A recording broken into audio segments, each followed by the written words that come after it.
In the last chapter of movies, we concentrated on working with views.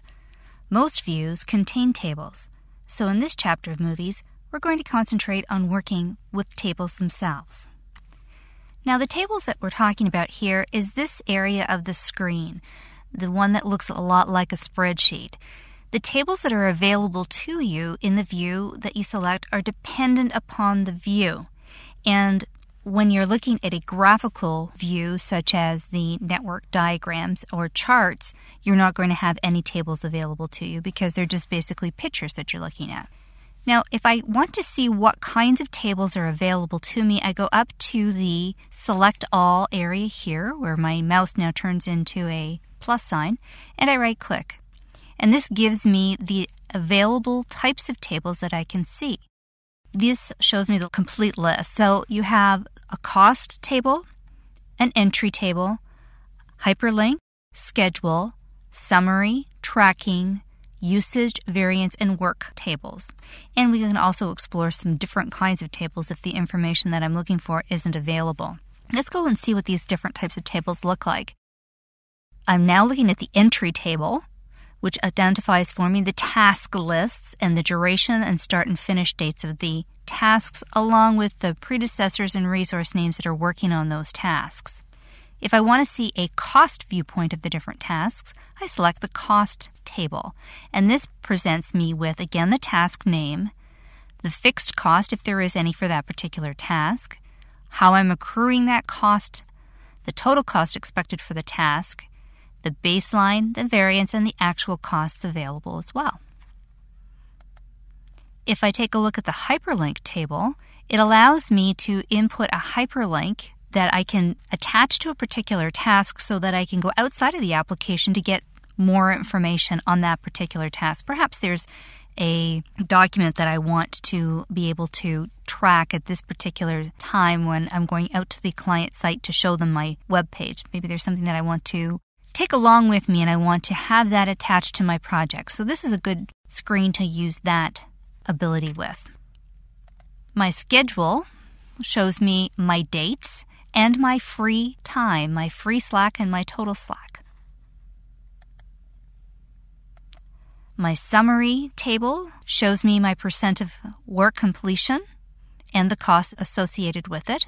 So this is a nice summary screen.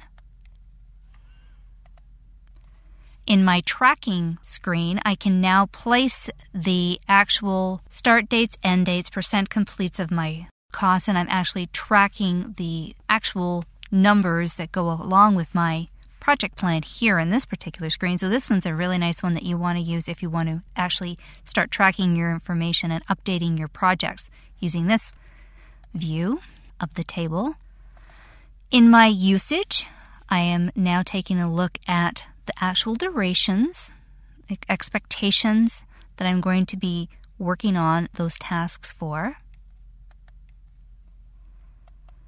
My variance table shows me the baseline starts and the baseline finishes, so I can see what I expected when I was going to start those particular tasks as to when I actually did start them based on my baseline.